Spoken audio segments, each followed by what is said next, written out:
পনির। পনির টুকরো টুকরো করে কেটে নিয়েছি। আমি নিয়ে নিব 1 চামচ জিরার গুঁড়া, 1 চামচ ধনিয়ার গুঁড়া, কস্তুরি মেথি, 1 চামচ আদা বাটা পেস্ট, একটা টমেটো পেস্ট করে নিব, 1/2 চামচ লঙ্কার গুঁড়া। এখন এগুলোকে ভালো করে মিক্সড করে নিব। ভালো করে মিক্সড করে নিচ্ছি আমি, এটাকে ভালো করে মিক্সড করে নিতে হবে।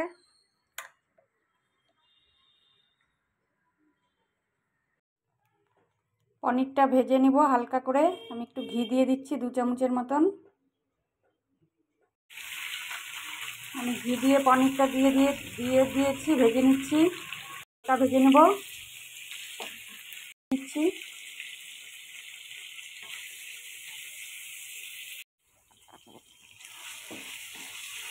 পনিরটা বেশি ভাজবো না, হালকা হয়ে গেছে, একটা ডিশে নামিয়ে নেব। চামচের মতো ঘি দিয়ে দিচ্ছি। আপনারা এখানে চাইলে রিফাইন তেল ব্যবহার করতে পারবেন। গোলমরিচ, লং, তেজপাতা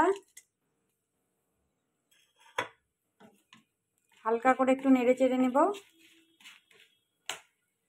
রেডি করে রাখা মশলাটা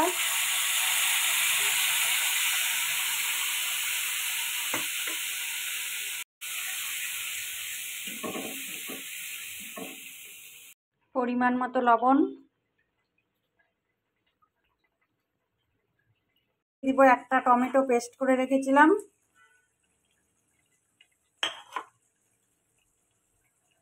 চিনি,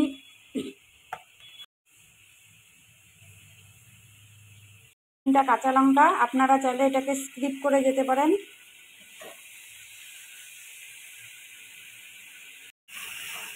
আমার মশলাটা কষানো হয়ে গেছে।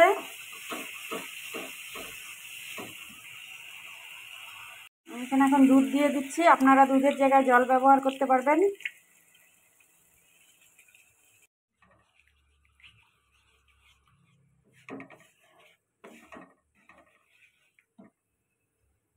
আমি এখন ভেজে রাখা পনিরগুলো দিয়ে দিচ্ছি।